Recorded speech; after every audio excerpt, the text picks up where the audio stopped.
আসসালামু আলাইকুম শিক্ষার্থীরা, আশা করি সকলেই ভালো আছো। আজকে আমি তোমাদেরকে করাবো চতুর্থ শ্রেণীর বাংলাদেশ ও বিশ্ব পরিচয় বইয়ের অধ্যায় 2 ধর্মীয় সম্প্রীতি। এই অধ্যায়ের সকল ছক এবং অনুশীলনীর প্রশ্নের উত্তর।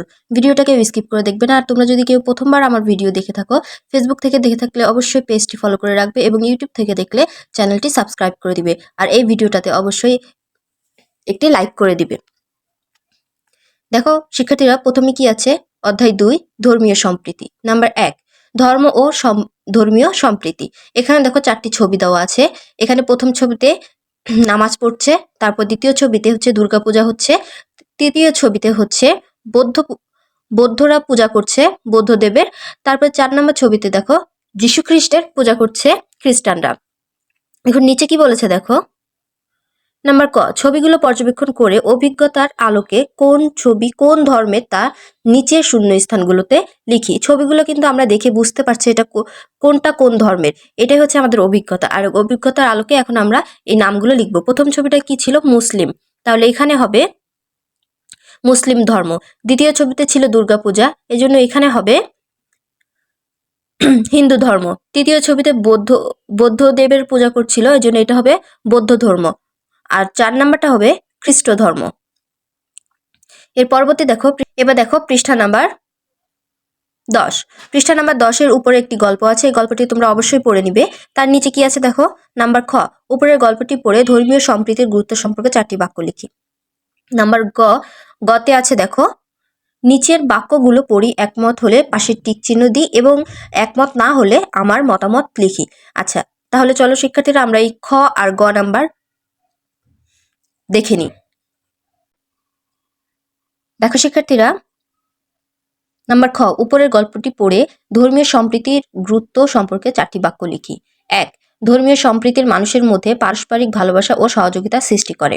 2 ধর্মীয় সম্প্রীতির মাধ্যমে সমাজে শান্তি ও শৃঙ্খলা বজায় থাকে। নাম্বার 3 বিভিন্ন ধর্মের মানুষ একসঙ্গে মিলেমিশে বসবাস করতে পারে। নাম্বার 4 ধর্মীয় সম্প্রীতি সামাজিক উন্নয়ন ও ঐক্য গড়ে তোলে।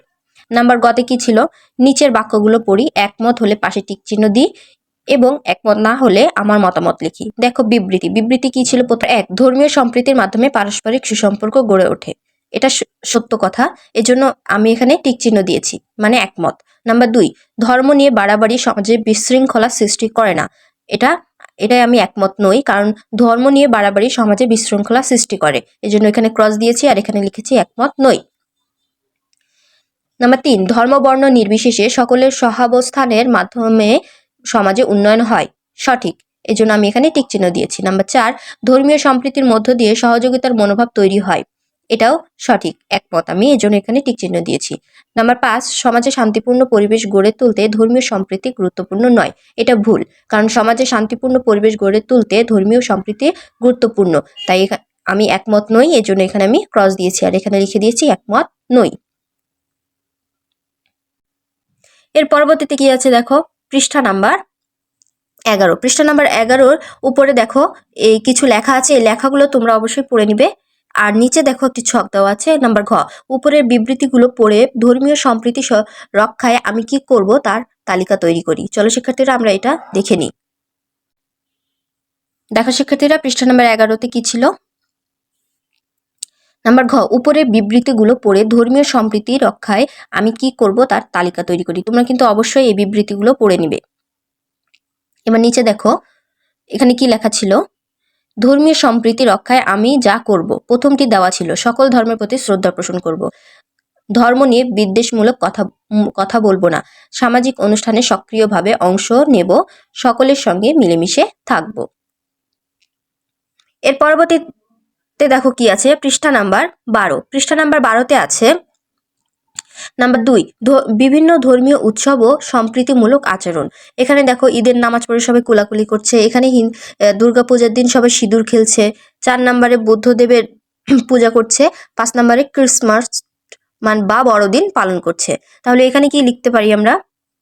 এখানে হবে ঈদ উল ফিতর, এখানে হবে দুর্গাপূজা, এখানে হবে বুদ্ধ পূর্ণিমা, আর এখানে হবে বড়দিন।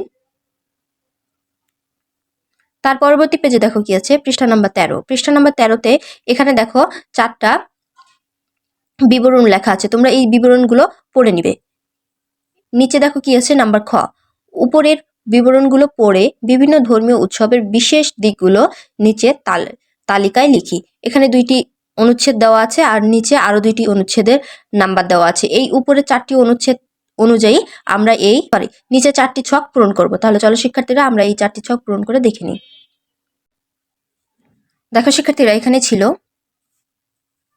উপরের বিবরণগুলো পড়ে বিভিন্ন ধর্মীয় উৎসবের বিশেষ দিকগুলো নিচে তালিকায় লিখি। অনুচ্ছেদ নম্বর 1। তোমরা কিন্তু অবশ্যই এই 1 নম্বর অনুচ্ছেদটি পড়ে নিবে। প্রথমটি দেখো, ধর্মীয় উৎসবের বিশেষ দিক। প্রথমটি দেওয়া ছিল ঈদ উল ফিতর, মুসলমানদের প্রধান ধর্মীয় উৎসব। তাহলে এখানে আর আমরা 2টা কি লিখতে পারি? এদিন মানুষ একে অন্যকে শুভেচ্ছা জানায়, দরিদ্রদের সাহায্য করা হয়। নাম্বার 2 অনুচ্ছেদ নাম্বার 2, ধর্মীয় উৎসবের বিশেষ দিক। দুর্গাপূজা হিন্দুদের সবচেয়ে বড় ধর্মীয় উৎসব। প্রতিমা পূজা ও আনন্দ উৎসব হয়, সবাই মিলেমিশে আনন্দ করে। অনুচ্ছেদ নাম্বার 3, ধর্মীয় উৎসবের বিশেষ দিক।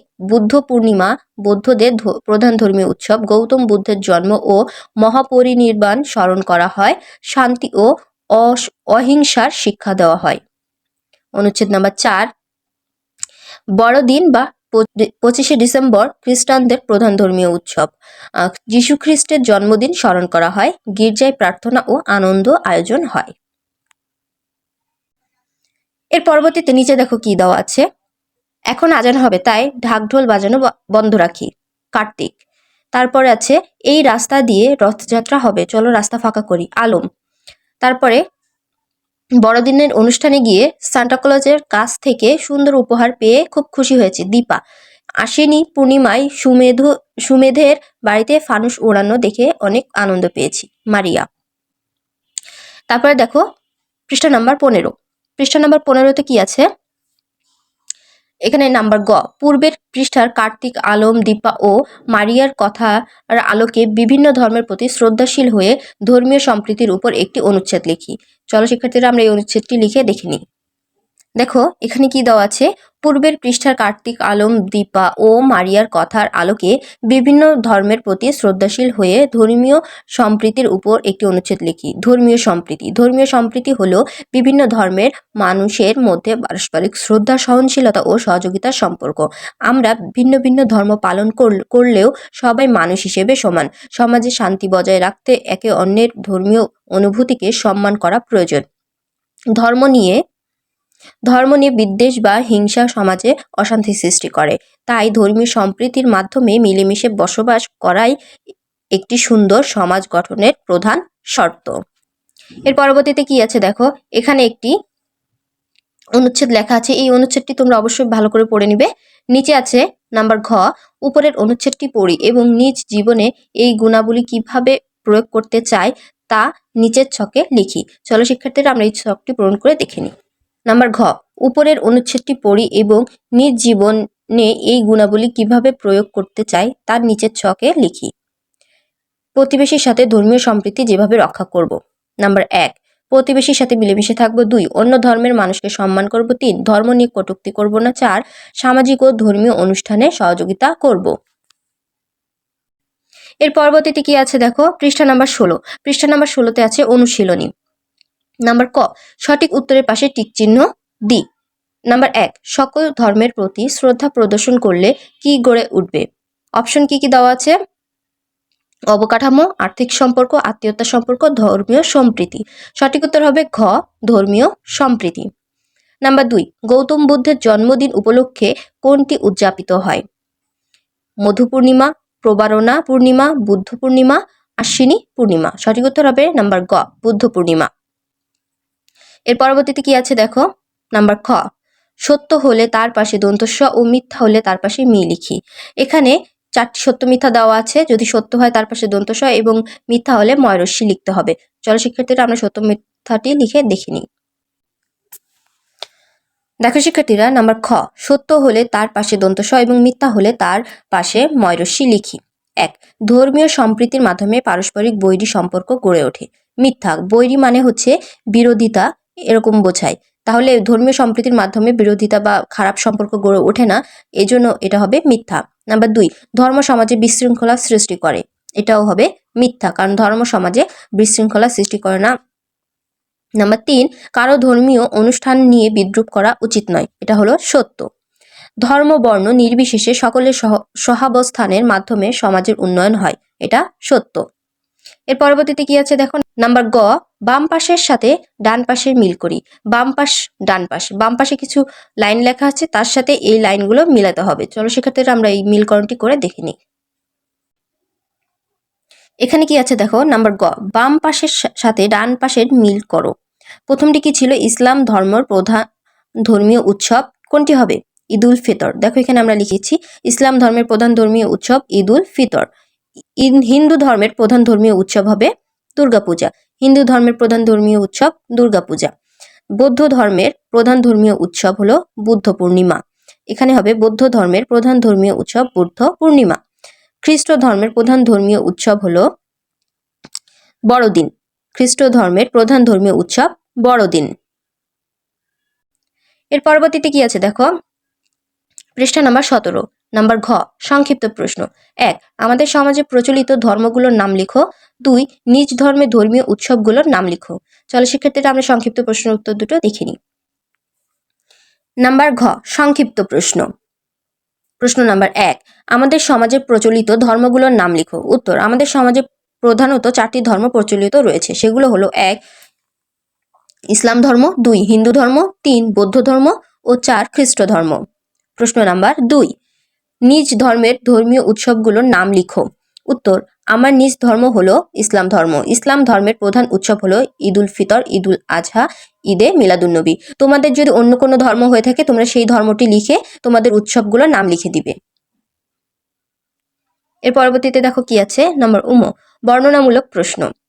1, ধর্মীয় সম্প্রীতির রক্ষায় তুমি কি করবে তার তালিকা তৈরি করো। 2, ভিন্ন ধর্মের প্রতিবেশীর সাথে তুমি কি ধরনের আচরণ করবে তা বর্ণনা করো। 3, তুমি কেন ধর্মীয় সম্প্রীতি রক্ষা করবে তা ব্যাখ্যা করো। নাম্বার 4, তোমার ধর্মের প্রতি প্রধান ধর্মীয় উৎসব কিভাবে উদযাপন করো তা লিখো। চলো শিক্ষার্থীরা আমরা এই বর্ণনামূলক প্রশ্নগুলো দেখে নিই। নাম্বার উম, বর্ণনামূলক প্রশ্ন। নাম্বার 1, ধর্মীয় সম্প্রীতি রক্ষায় তুমি কি করবে তার তালিকা তৈরি করো। ধর্মীয় সম্প্রীতি রক্ষায় আমি যা যা করব। 1, সকল ধর্মের মানুষের সাথে বন্ধুত্বপূর্ণ আচরণ করব। 2, অন্য ধর্মের উৎসব ও আচার অনুষ্ঠানের প্রতি শ্রদ্ধা প্রদর্শন করব। নাম্বার 3, কারো ধর্মীয় বিশ্বাস বা অনুষ্ঠান নিয়ে বিদ্রুপ বা উপহাস করব না। নাম্বার 4, ধর্ম বর্ণ নির্বিশেষে বিপদে সবার পাশে দাঁড়াবো। প্রশ্ন নাম্বার 2, ভিন্ন ধর্মের প্রতিবেশীর সাথে তুমি কি ধরনের আচরণ করবে তা বর্ণনা করো। উত্তর, ভিন্ন ধর্মের প্রতিবেশীর সাথে আমি অত্যন্ত সৌহার্দ্যপূর্ণ ও মানবিক আচরণ করব। তাদের কোনো উৎসবে দাওয়াত দিলে আনন্দের সাথে যোগ দিব এবং আমার নিজ ধর্মের উৎসবেও তাদের আমন্ত্রণ জানাবো। প্রতিবেশী হিসেবে বিপদে আপদে তাদের সাহায্য করব এবং এমন কোনো কাজ করব না যা তাদের ধর্মীয় অনুভূতিতে আঘাত দেয়। প্রশ্ন নাম্বার 3, তুমি কেন ধর্মীয় সম্প্রীতি রক্ষা করবে তা ব্যাখ্যা করো। উত্তর, ধর্মীয় সম্প্রীতি হলো একটি সুন্দর সমাজের ভিত্তি। এটি রক্ষা করা জরুরি কারণ নাম্বার 1, ধর্মীয় সম্প্রীতি থাকলে সমাজে শান্তি ও শৃঙ্খলা বজায় থাকে। এখানে হবে ধর্মীয় সম্প্রীতি থাকলে সমাজে শান্তি ও শৃঙ্খলা বজায় থাকে। নাম্বার 2, মানুষের মধ্যে ভ্রাতৃত্ববোধ ও পরম সহিংসতা তৈরি হয়। নাম্বার 3, ধর্মীয় বিভেদ না থাকলে দেশের উন্নয়ন হয়। নাম্বার 4, সকলে মিলেমিশে শান্তিতে বসবাস করতে পারে। প্রশ্ন নাম্বার 4, তোমার ধর্মের একটি প্রধান ধর্মীয় উৎসব কিভাবে উদযাপন করো তা লিখো। উত্তর, আমাদের ধর্মের প্রধান উৎসব হলো ঈদ উল ফিতর। এদিন সকালে নতুন পোশাক পরে আমরা ঈদগাহে নামাজ পড়তে যাই। নামাজ শেষে একে অপরের সাথে কোলাকুলি করি। বাড়িতে ফিরে সেমাই ও বিভিন্ন সুস্বাদু খাবার খাই। আত্মীয় স্বজন ও বন্ধুদের বাড়িতে ঘুরতে যাই এবং বড়দের সালাম করে সালামি নিই। এই উৎসবের মাধ্যমে সবার সাথে আনন্দ ভাগ করে নেওয়া হয়। এখানে শেষ হয়ে গেল বর্ণনামূলক প্রশ্নগুলো। আজকে এই পর্যন্ত শিক্ষার্থীরা, পরবর্তী ক্লাসে আমরা অধ্যায় 3 পড়ব। পরবর্তী ক্লাস পেতে অবশ্যই ফেসবুক থেকে ভিডিওটি দেখলে পেজটি ফলো করে রাখবে এবং ইউটিউব থেকে দেখলে চ্যানেলটি সাবস্ক্রাইব করে রাখবে। আর এই ভিডিওটা যদি তোমাদের ভালো লাগে, উপকার হয়, তাহলে অবশ্যই লাইক, কমেন্ট এবং শেয়ার করবে। আর তোমরা যদি পূর্বের ক্লাস দেখতে চাও, ফেসবুক থেকে দেখে থাকলে কমেন্ট সেকশনে আমাকে জানাবে, তাহলে আমি তোমাদেরকে পূর্বের ক্লাসের লিঙ্ক দিয়ে দিব। আর যদি তোমরা ইউটিউব থেকে দেখে থাকো তাহলে চ্যানেলে ঢুকে প্লেলিস্ট চেক করলে তোমরা ক্লাস পেয়ে যাবে। সকলেই ভালো থাকবে। ধন্যবাদ সকলকে।